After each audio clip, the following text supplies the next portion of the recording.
പുത്രൻ്റെയും പരിശുദ്ധാത്മാവിൻ്റെയും തിരുനാമത്തിൽ ആമേൻ.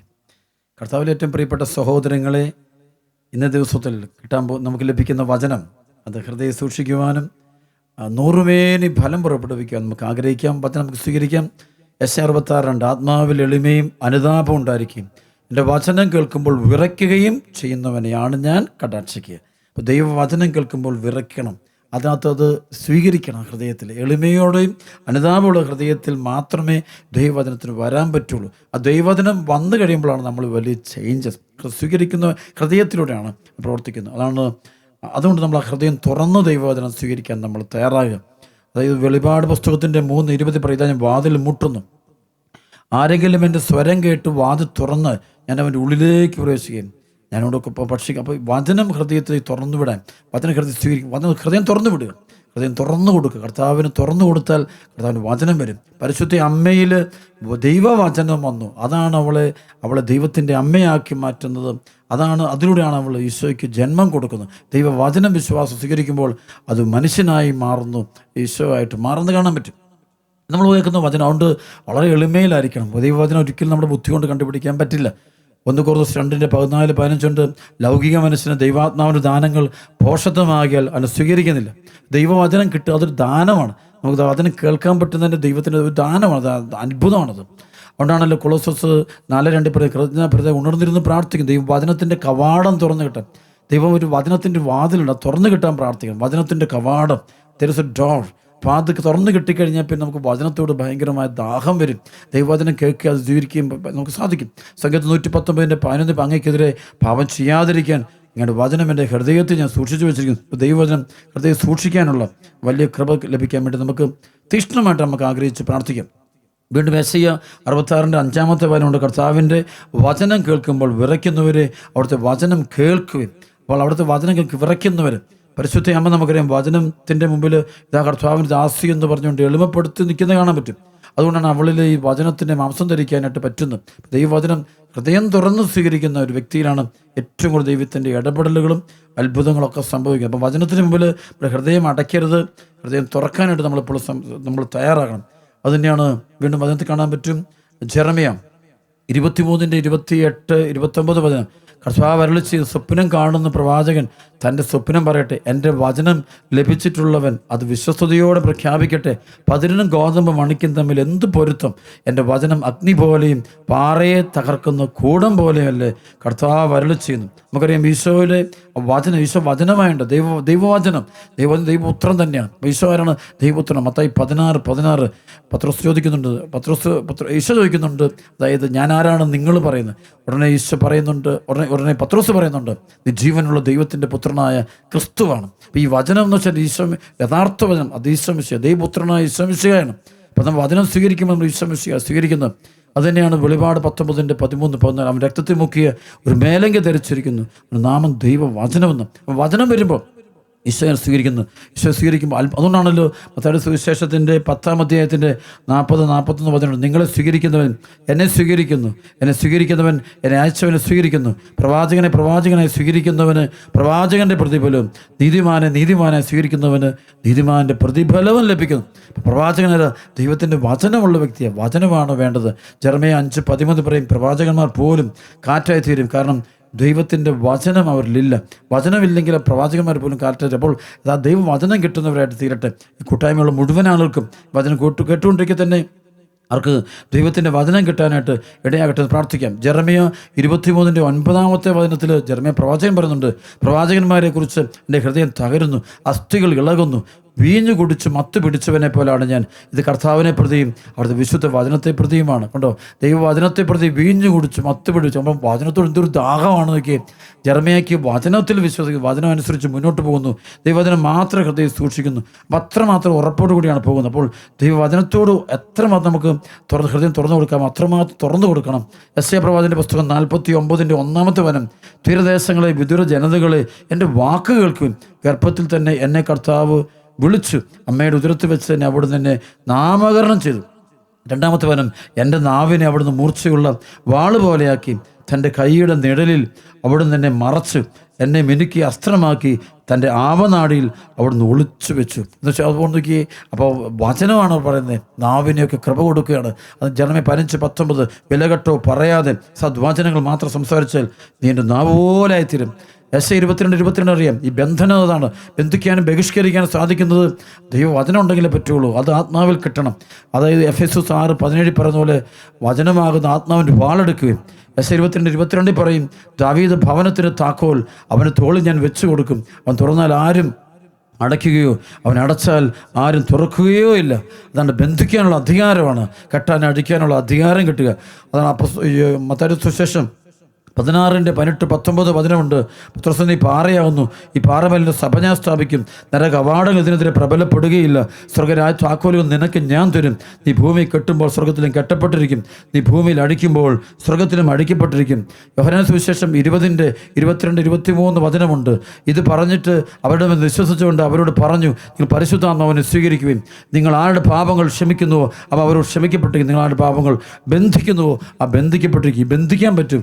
ദൈവവചനം എന്ന് പറയുമ്പോൾ ഈശോയാണ് നമ്മളുള്ളത്. ആ ഈശോയാണ് ബന്ധിക്കുന്നത്, നമ്മളെല്ലാം ബന്ധിക്കുന്നത്. അതുകൊണ്ടാണ് 1 യോഹന്നാൻ 3:8 പിശാചിൻ്റെ പ്രവൃത്തികളെ നശിപ്പിക്കുന്നതിന് വേണ്ടിയാണ് ദൈവത്തെ പ്രത്യക്ഷമായത്. അതുകൊണ്ട് നമ്മുടെയൊക്കെ ശുശ്രൂഷയിൽ ഡെലിവറൻസിൻ്റെ ഗിഫ്റ്റ് കൂടും. അത് ദൈവവചനത്തിൻ്റെ ശക്തി.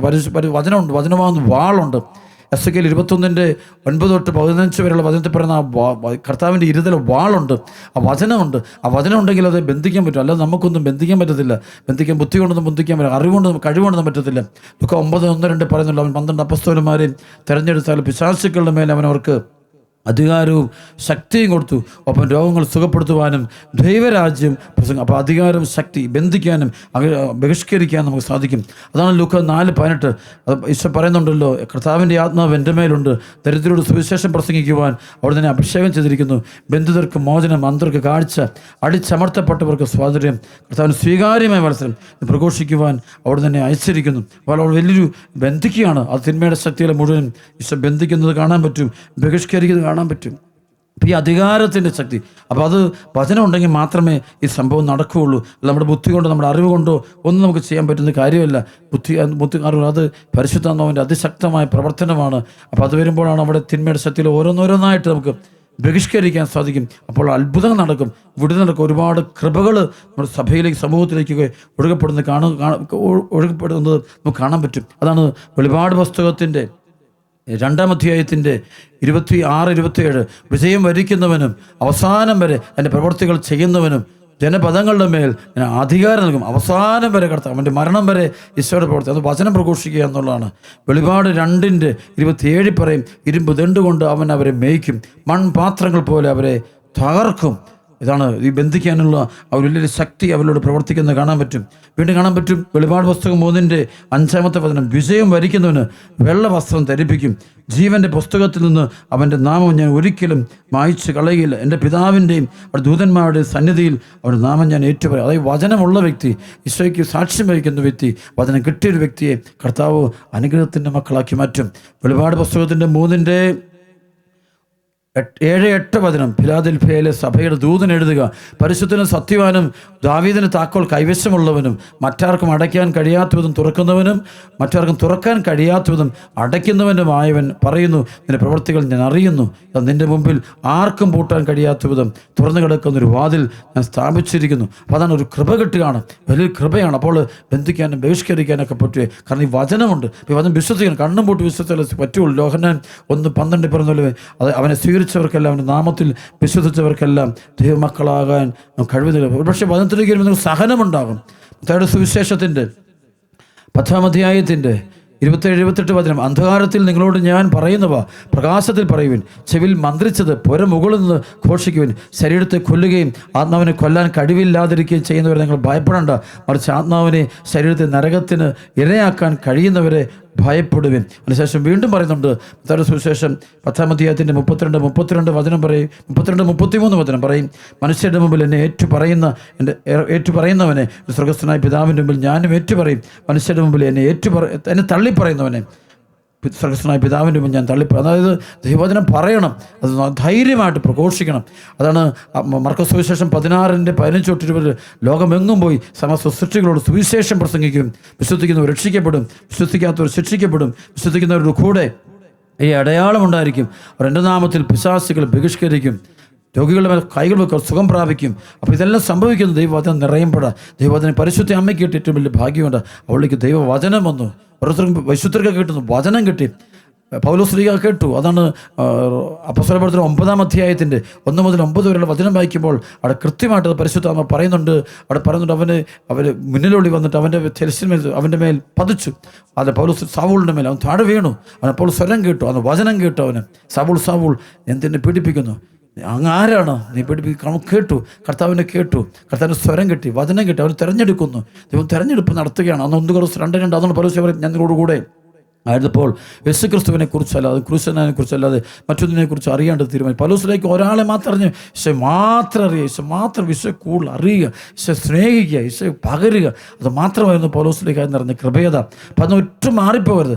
എന്തെല്ലാം സാഹചര്യങ്ങൾ ആരെല്ലാം എന്തെല്ലാം വന്നാലും ഈശോ ഉത്തിതനായ ഈശോയെ രാവും പകലും പ്രഘോഷിക്കാനായിട്ട് നമുക്ക് ഇടയാകണം. അത് സംഭവിക്കുന്നപ്പോഴാണ് നമ്മൾ കൃപ നിറയുമ്പോഴാണ്, ദൈവത്തിൻ്റെ ആത്മാവിൻ്റെ കൃപ നിറയുമ്പോൾ അത് സംഭവിക്കുക തന്നെ ചെയ്യും. ദൈവത്തിൻ്റെ ആത്മാ കൃപ ചെയ്യും, വചനം നിറയാന്നുള്ള അറിയണം. സങ്കീർത്തനം 119:11 എനിക്കെതിരെ പാപം ചെയ്യാതിരിക്കാൻ ഇങ്ങനെ വചനം എൻ്റെ ഹൃദയത്തിൽ ഞാൻ സൂക്ഷിച്ചു വെച്ചിരിക്കുന്നു. ഹൃദയത്തിൽ വചനം നിറയ്ക്കണം. വചനം പിന്നെ പിശാച് നമ്മൾ തുടത്തുന്നില്ല. കർത്താവിൽ എല്ലാ അപകടങ്ങളും നമ്മൾ രക്ഷിച്ച് കൊണ്ടുപോകുന്നത് കാണാൻ പറ്റും. എല്ലാ നിമിഷവും കർത്താവിൻ്റെ സംരക്ഷണം നമുക്ക് ലഭിക്കുന്നത് കാണാൻ പറ്റും. സങ്കീർത്തനത്തിൻ്റെ 31-ാം അധ്യായത്തിൻ്റെ 20-ാമത്തെ സംരക്ഷണം കർത്താവ് തരും. അങ്ങ് അവരെ മനുഷ്യരുടെ ഗൂഢാലോചനകളിൽ നിന്നും രക്ഷിക്കാൻ അങ്ങയുടെ സാന്നിധ്യത്തിൻ്റെ മറവിൽ ഒളിപ്പിച്ചു. നിന്ദ വചനങ്ങൾ ഏൽക്കാതെ അങ്ങയുടെ കൂടാരത്തെ അവരെ മറച്ചു വെച്ചു. മറ്റുള്ളവർ നമ്മൾ നിന്ദിക്കുന്ന കാര്യങ്ങളൊന്നും നമ്മളെ ഒന്ന് കേൾക്കാൻ ദൈവം അനുവദിക്കില്ല. നമ്മുടെ ചെവികളൊക്കെ കർത്താവ് അടച്ചു വെക്കും, പ്രൊട്ടക്റ്റ് ചെയ്യും. നമ്മുടെ മനസ്സിന്, ശരീരത്തിന്, ആത്മാവിന് ദൈവത്തിന് സംരക്ഷണം കാണുന്നതിൽ ദൈവവചനത്തെ നമ്മൾ അത്രമാത്രം സ്നേഹിക്കുന്നു. അതേസമയം സങ്കീർത്തനം 32:10 ദുഷ്ടർ അനുഭവിക്കേണ്ട വേദനകൾ വളരെയാണ്. കർത്താവിൽ ആശ്രയിക്കുന്നവനെ ഒരു സ്നേഹം വലിയ ദുഷ്ടനിശ്ചയം ആരാണ്? ദൈവവചനം തിരസ്കരിക്കുന്നവന്, സുവിശേഷ വചനം കാണുമ്പോൾ പുച്ഛിച്ച് തള്ളിക്കളയും, അംഗീകരിക്കില്ല. ദൈവത്തിനൊന്നും വേണ്ട. അവൻ പറയും, ഇതിൻ്റെ ഒന്നും വേണ്ട, വേറെ പുസ്തകങ്ങളുണ്ട്, വലിയ എൻസൈക്ലോപ്പീഡിയ, ലോകത്തിൻ്റെ അറിവുകളുണ്ട്, അത് മതി. ഈ ദൈവത്തിനും അവന് വേണ്ട. അവൻ പറയും, ഇതൊന്നും വലിയ കാര്യമൊന്നുമില്ല, തള്ളിപ്പോ. പക്ഷേ നമുക്ക് ശക്തിയാണ്, ജീവനാണ്, വലിയ കൃപയാണ് മാറും. ദൈവവചനം നമ്മുടെ ഹൃദയം നിറയുമ്പോൾ നമ്മൾ ഉദ്ദേശിക്കുന്ന വലിയ ഇടപെടൽ, ദൈവത്തിൻ്റെ ഇടപെടൽ. വചനം അറിഞ്ഞവർ അവർക്കറിയാം, ഈശോയുടെ വചനത്തിൻ്റെ ശക്തി അവർക്കറിയാം, അത് സദാധിപനറിയാം. അതുകൊണ്ട് നാം പറയുന്നത് മത്തായിയുടെ സുവിശേഷം 8-ാം അധ്യായത്തിൻ്റെ 8-9 വചനമുണ്ടല്ലോ, അങ്ങ് ഒരു വാക്കരൾ ചെയ്താൽ മതി, എൻ്റെ ഭൃത്യൻ സുഖം പ്രാപിക്കും. അങ്ങ് ഒരു വാക്കരൾ ചെയ്താൽ മതി. കാരണം അവൻ കർത്താവിൻ്റെ നാവിൽ നിന്ന് വരുന്ന ഒരു വാദനത്തിന് വേണ്ടി അവൻ കാത്തിരിക്കുന്നതാണ്. ഹൃദയം തുറന്നു വെച്ചിരിക്കുന്നത് കാണാൻ പറ്റും. വചനത്തിന് വേണ്ടി അവൻ ആഗ്രഹിക്കുന്നു, പ്രാർത്ഥിക്കുന്നു, കാണാൻ പറ്റും. ലൂക്കാ സുവിശേഷത്തിൻ്റെ 4-ാം അധ്യായം 43-ാമത്തെ വേണ്ട. എന്നാൽ അവൻ പറഞ്ഞു, മറ്റു പട്ടണങ്ങളിലും ഞാൻ ദൈവരാജ്യത്തിൻ്റെ സുവിശേഷം പ്രസംഗിക്കേണ്ട. ഈശോ എല്ലായിടത്തും വചനം പറയുക. കാരണം വചനത്തിനാണ് 1-ാം സ്ഥാനം കൊടുക്കണം. വചനത്തെ ഒരിക്കലും നമ്മൾ ചെറുതാക്കരുത്. ദൈവവചനം ഈശോയാണ്. ഈ സുവിശേഷം വെളിപ്പെട്ട വചനം അത് ഈശോയാണ്. ഈശോ നമ്മുടെ ഹൃദയത്തിൽ നമ്മളെപ്പോഴും സൂക്ഷിക്കാനും അത് ഏറ്റുപറയാനും നമ്മൾ തയ്യാറാകണം. 1 തിമോത്തി 3-ാം അധ്യായത്തിൻ്റെ 16 ഈ വചനത്തെക്കുറിച്ച് പറയുന്ന ഏറ്റവും വലിയ വചനമാണ്, നമ്മുടെ മതത്തിൻ്റെ രഹസ്യം ശ്രേഷ്ഠമാണെന്ന് ഞങ്ങൾ പ്രഖ്യാപിക്കുന്നു. ക്രിസ്തു മതത്തിൻ്റെ രഹസ്യം എന്താണ്? ദൈവവചനം ഇരിപ്പുണ്ട്, കർത്താവിൻ്റെ വചനം ഇരിക്കുന്നു, അതിൽ കർത്താവിൻ്റെ വചനമുണ്ട്. അതിൻ്റെ ഫലമാണ് ഈ സഭയും കൂദാശകളും എല്ലാം ഈ വചനത്തിലൂടെ പൊട്ടിപ്പുറപ്പെട്ടതാണ്. 1 തിമോത്തി 4-ാം അധ്യായത്തിൻ്റെ 9-10 വചനമുണ്ട്. വചനം വിശ്വാസയോഗ്യം, തികച്ച സ്വീകാര്യവുമാണ്.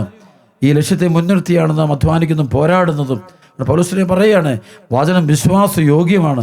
2 തിമോത്തിയിൽ 2-ാം അധ്യായത്തിൽ പൗലോസ് പറയുന്നുണ്ട്, ഈ ദൈവവചനത്തിൻ്റെ ശക്തിയെക്കുറിച്ച് പറയും. 9-10 ആ സുവിശേഷത്തിന് വേണ്ടിയാണ് ഞാൻ കഷ്ടത സഹിച്ചുകൊണ്ട് കുറ്റവാളിയെപ്പോലെ വിലങ്ങുകൾക്ക് വരെ അധീനനാകുന്നത്. എന്നാൽ ദൈവവചനത്തിന് വിലങ്ങ് വയ്ക്കപ്പെട്ടിട്ടില്ല. ദൈവവചനത്തിന് വിലങ്ങ് വയ്ക്കപ്പെട്ടിട്ടില്ല. ഏറ്റവും വലിയ വചനം അത് സുവിശേഷം. ആ സുവിശേഷത്തിന് വേണ്ടി ഞാൻ കഷ്ടത സഹിച്ചുകൊണ്ട് കുറ്റവാളിയെപ്പോലെ ഞാൻ വിലങ്ങുകൾക്ക് വരെ അധീനം. പക്ഷേ എന്ത് പറയാണ്? ദൈവവചനത്തിന് വിലങ്ങ് വയ്ക്കപ്പെട്ടിട്ടില്ല. വചനം പ്രഘോഷിക്കപ്പെടണം. എല്ലാവരും കർത്താവിനെ അറിയണം. ഒരു വചനമുള്ളൂ, ഈശോ മാത്രമാണ്. ഈശോയെക്കുറിച്ച് എല്ലാവരും നമ്മൾ പറയാൻ നമ്മൾ തയ്യാറാണ്. ഭയന്ന് പിന്മാറരുത്. 1 കൊരിന്ത്യസിൻ്റെ 9-ാം അധ്യായത്തിൽ 1 കൊരിന്ത്യസിൻ്റെ 9-ാം അധ്യായത്തിൻ്റെ 14, 15, 16 വചനമുണ്ട്. അത് 16-ാമത്തെ വചനം പൗലോസ് പറയും, ഞാൻ സുവിശേഷം പ്രസംഗിക്കുന്നില്ലെങ്കിൽ ഞാൻ സുവിശേഷം പ്രസംഗിക്കുന്നില്ലെങ്കിൽ അതിലെനിക്ക് അഹംഭാവത്തിന് വകയില്ല. അതെൻ്റെ കടമയാണ്. ഞാൻ സുവിശേഷം പ്രസംഗിക്കുന്നില്ലെങ്കിൽ എനിക്ക് ദുരിതം. ഞാൻ സമരസാധ ചെയ്യുന്നെങ്കിൽ എനിക്ക് പ്രതിഫലമുണ്ട്. അങ്ങനെ അല്ലെങ്കിൽ മറ്റാരുടെ നിയോഗം അനുസരിച്ചാണ് ചെയ്യുക. അപ്പോൾ വാ തുറന്ന് കർത്താവിൻ്റെ വചനം പ്രഘോഷിക്കണം. വചനം പ്രഘോഷിക്കുമ്പോഴാണ് ഏറ്റവും കൂടുതൽ പരിശുദ്ധാത്മാവിൻ്റെ അഭിഷേകം നമുക്ക് ലഭിക്കുക. ഒരാൾ വചനം പ്രസംഗിച്ചുകൊണ്ടിരിക്കുമ്പോഴാണ് ഏറ്റവും കൂടുതൽ കർത്താവിൻ്റെ കൃപയുടെ. അതാണ് നമുക്ക് സ്തേഫാനോസ് വചനം പ്രസംഗിച്ചുകൊണ്ടിരിക്കുമ്പോൾ അവൻ്റെ മുഖം അവൻ്റെ മുഖത്തേക്ക് നോക്കി. അപ്പോൾ ദൈവദൂതൻ്റെ മുഖമായിട്ടാണ് അവർ കാണുന്നത്. കാരണം മറ്റൊന്നുമില്ല, വചനം പ്രസംഗിച്ചുകൊണ്ടിരിക്കുമ്പോൾ അവനിൽ ദൈവാരുവി വെളിപ്പെടും. അതാണ് അപ്പോസ്തലപ്രവർത്തനത്തിൻ്റെ 6-ാം അധ്യായത്തിൻ്റെ 14-15 നസ്രായനായ യേശു ഈ സ്ഥലം നശിപ്പിക്കുകയും മോശ നമുക്ക് നൽകിയിട്ടുള്ള ആചാരങ്ങൾ മാറ്റുകയും ചെയ്യുമെന്ന് ഇവൻ പ്രസ്താവിക്കുന്നത് ഞങ്ങൾ കേട്ടു. സംഘത്തിലുണ്ടായിരുന്നവർ അവനെ നേരെ സൂക്ഷിച്ചു നോക്കി. അവൻ്റെ മുഖം ഒരു ദൈവദൂതൻ്റെ മുഖം പോലെ കാണപ്പെട്ടു. കാരണം ദൈവവചനം പ്രസംഗിക്കുന്നവൻ്റെ മുഖം ദൈവദൂതൻ്റെ മുഖമായിട്ട് മാറുകയാണ്. കാരണം അവൻ പരിശുദ്ധാത്മ പ്രവർത്തിച്ചു തുടങ്ങും. ദൈവവചനം പ്രസംഗിച്ച് ഒത്തിരി അനുഭവം കിട്ടും. പ്രഘോഷിക്കാൻ വേണം, രാവും പകലും പ്രഘോഷിക്കണം. തിരുസഭയോട് ചേർന്ന് വേണം. നമ്മൾ സ്വന്തം ഇഷ്ടപ്രകാരം പോകരുത്. നമ്മൾ സഭയിൽ നിന്ന് മാറിപ്പോകരുത്. ചിലത് വചനം പ്രസംഗിച്ച് സഭയ്ക്ക് വെളിയിൽ ചാടിക്കൊണ്ട് സഭയെ നന്നാക്കാനെന്ന് പറഞ്ഞുകൊണ്ട് അങ്ങനെ പോകരുത്. തിരുസഭയ്ക്കുള്ളിൽ നിന്നുകൊണ്ട് സഭയുടെ വചനം, തിരുസഭ പഠിപ്പിക്കുന്ന വചനം, കർത്താവിൻ്റെ ജീവനുള്ള വചനം, അത് രാവും പകലും പ്രഘോഷിക്കാൻ തയ്യാറാകണം. 1 കൊരിന്ത്യർ 2:10 പറയും, ദൈവത്തിൻ്റെ നിഗൂഢ രഹസ്യങ്ങൾ പോലും കണ്ടെത്തുവാൻ അപ്പോൾ നമുക്ക് സാധിക്കും. ദൈവിക രഹസ്യങ്ങൾ അപ്പോൾ നമുക്ക് മനസ്സിലാവും. പരിശുദ്ധാത്മാവാരെന്ന് മനസ്സിലാവും. ആർക്കും പരിശുദ്ധാത്മാവാരെ അറിയത്തില്ല. പരിശുദ്ധാത്മാവിൻ്റെ മഹത്വം, ദൈവ വചനത്തിന് വിലയറിഞ്ഞുകൂടാ, മഹത്വം എന്ന് അറിഞ്ഞുകൂടാ. അതുകൊണ്ടാണ് ഇത് പിശാച് നന്നായിട്ട് ഇറങ്ങി കളിക്കുന്നുണ്ട്. അനേക മക്കളുടെ ഹൃദയങ്ങളിൽ പിശാച് വചനം എടുത്ത് കളയുന്നുണ്ട്. ലുക്ക 8:12 ചില വചനം ശ്രവിച്ചെങ്കിൽ വിശ്വസിക്കുകയോ രക്ഷപ്പെടുകയോ ചെയ്യാതിരിക്കാൻ വേണ്ടി പിശാച് വന്ന് അവിടെ ഹൃദയങ്ങൾ വചനം എടുത്തു കളയുന്നുണ്ട്. അപ്പോൾ ഹൃദയത്തിൽ വചനം എടുത്ത് കളയാതിരിക്കണമെന്നുണ്ടെങ്കിൽ നമ്മൾ ഹൃദയം കർത്താവിന് വിട്ടുകൊടുക്കണം. നമുക്ക് ഈശോയ്ക്ക് ഒത്തിരി നന്ദി പറയണം. ദൈവത്തെ എപ്പോഴും രാത്രിയും പകലും ദൈവത്തെ നമുക്ക് സ്തുതിക്കാൻ തയ്യാറാകണം. വചനം പ്രഘോഷിക്കുക. സാഹചര്യങ്ങൾ അനുകൂലമാണെങ്കിലും അല്ലെങ്കിലും നമ്മൾ വചനം പ്രഘോഷിക്കണം. 2 കൊരിന്ത്യർ 8-ാം അധ്യായത്തിൻ്റെ 18 സുവിശേഷ പ്രഘോഷണത്തിന് എല്ലാ സഭകളിലും പ്രസിദ്ധി നേടിയ ഒരു സഹോദരനെയും അവനോട് കൂടെ ഞങ്ങൾ അയച്ചിട്ടുണ്ട്. പൗലോസ് തിത്തോസിൻ്റെ കാര്യമൊക്കെ പറയുമ്പോൾ സുവിശേഷ പ്രഘോഷണത്തിൻ്റെ മേഖല പറയുമ്പോൾ അങ്ങനെ അവർ സുവിശേഷ പ്രഘോഷണം ആളുകൾ അയക്കുമ്പോൾ അവിടെ പറയാണ് ലോക സുവിശേഷ പ്രഘോഷണത്തിൽ എല്ലാ സഭകളും പ്രസിദ്ധി നേടിയ ഒരു സഹോദരൻ. അതാണ് കിട്ടേണ്ടത്. സുവിശേഷ പ്രഘോഷണം. അപ്പോൾ നിങ്ങളുടെ മക്കളൊക്കെ പ്രസിദ്ധി നേടിയത് എന്തിൻ്റെ കാര്യത്തിലാണ്? സുവിശേഷ പ്രഘോഷണത്തിൻ്റെ കാര്യത്തിലാണോ? അത് വേറെ കാര്യത്തിൽ പേര് പ്രസിദ്ധി നേടിയത് ഏറ്റവും വലുതാണ്. അവിടെ ഏറ്റവും പ്രധാനം നമ്മളിതെല്ലാം ഇന്ന് ലോകത്ത് നമ്മൾ നേടിയ പേരും പെരുമയും വസ്ത്രവും സംഭവങ്ങളും ജോലികളും എല്ലാം നമ്മൾ താഴെ വെച്ചിട്ട് ഒരു ദിവസം കർത്താവിൻ്റെ അടുത്ത് ചെല്ലുമ്പോൾ നിൻ്റെ മക്കൾ പ്രസിദ്ധി നേടിയത് ഏത് കാര്യത്തിൻ്റെ വെളിച്ചത്തിലാണ്? സുവിശേഷം പ്രസംഗിച്ചതിൻ്റെ വെളിച്ചത്തിലാണ് പ്രസിദ്ധി. അത് വേറെ വല്ല പ്രസിദ്ധിയാണ്, ചീത്തപ്പേരൊക്കെയാണോ ഒന്ന് മക്കൾക്കുള്ളതെന്ന് കണ്ടുപിടിച്ചെടുക്കുക. അവിടെ മാനസാന്തരപ്പെട്ടിട്ട് ഈശോയെ അറിഞ്ഞ് ഈശോ ഏറ്റുപറയാൻ നമ്മൾ തയ്യാറാണ്. നമ്മൾ ഹൃദയവും മനസ്സും എല്ലാം നമ്മൾ ഈശോയെ തുറന്നു കൊടുക്കണം. ആ കർത്താവിനെ ഈശോയാണ് നമുക്ക് വേണ്ടി കുരിശിൽ രക്തം ചിന്തി മരിച്ച ഈശോയെ ഏറ്റുപറയാത്ത ഒരിക്കലും അപമാനമായിട്ട് നാണക്കേടായിട്ട് കാണരുത്. നന്ദി പറയണം. അപ്പോൾ വചനം ഹൃദയം സൂക്ഷിക്കുക. ഇന്നിപ്പോൾ കേട്ട ഓരോ വചനവും അത് ഹൃദയത്തിൽ ആഴത്തിൽ പതിയട്ടെ, അത് ഏറ്റുപറയാൻ ഇടയാകട്ടെ. കൊളോസ്സസ് ലേഖനം 1:20 വചനം, സ്വർഗത്തിലും ഭൂമിയിലുള്ള എല്ലാ വസ്തുക്കളെയും അവനിലൂടെ അവിടുന്ന് തന്നോട് അനുരഞ്ജിപ്പിക്കുകയും അവൻ കുരിശിൽ ചിന്തിയ രക്തം വഴി സമാധാനം സ്ഥാപിക്കുകയും ചെയ്തു. അപ്പോൾ ആ ഈശോയെ നമ്മൾ അറിഞ്ഞ് ഏറ്റുപറയണം. വീണ്ടും പറയുന്നത് കൊളോസ്സസ് ലേഖനത്തിൻ്റെ 3-ാം അധ്യായത്തിൻ്റെ 4-ാമത്തെ നമ്മുടെ ജീവനായ ക്രിസ്തു പ്രത്യക്ഷനാകുമ്പോൾ അവനോടുകൂടെ നിങ്ങളും മഹത്വത്തിൽ പ്രത്യക്ഷപ്പെടും. ആ ഈശോയുടെ വചനം ഏറ്റുപറയാൻ നമുക്ക് സന്തോഷമുണ്ടായിരിക്കട്ടെ. കർത്താവിൻ്റെ വചനത്തോട് നമ്മൾ എത്രമാത്രം ഐക്യപ്പെടാൻ പറ്റുമോ അത്രമാത്രം ഐക്യപ്പെട്ടുകൊണ്ട് കർത്താവിനോട് ചേർന്ന് ജീവിക്കാൻ നമുക്കിടയാകട്ടെ. വിശുദ്ധ ജീവിതത്തിലേക്ക് പോകണം. അത് നമ്മൾ ആഗ്രഹിക്കണം. പ്രിയപ്പെട്ട സഹോദരങ്ങളെ, വചനം ഈശോയാണ്. ഈശോയെ സ്വന്തമാക്കുക, സഭയിൽ സ്വന്തമാക്കുക, സഭയോട് ചേർന്ന് ജീവിക്കുക. പരിശുദ്ധ കുർബാനയുടെയൊക്കെ ജീവൻ നയിക്കുമ്പോൾ നമ്മൾ വചനത്തെ ഭക്ഷിക്കുകയും വചനം ജീവിക്കുക. എല്ലാ ദിവസവും വചനം ഭക്ഷിക്കുന്നവരായിട്ട് മാറട്ടെ. വചനത്തിൻ്റെ സാക്ഷ്യം വഹിക്കാൻ കർത്താവ് നിങ്ങളെ അനുവദിക്കട്ടെ, അനുഗ്രഹിക്കട്ടെ. പിതാവിൻ്റെയും പുത്രൻ്റെയും പരിശുദ്ധാത്മാവിൻ്റെയും നാമത്തിൽ ആമേൻ.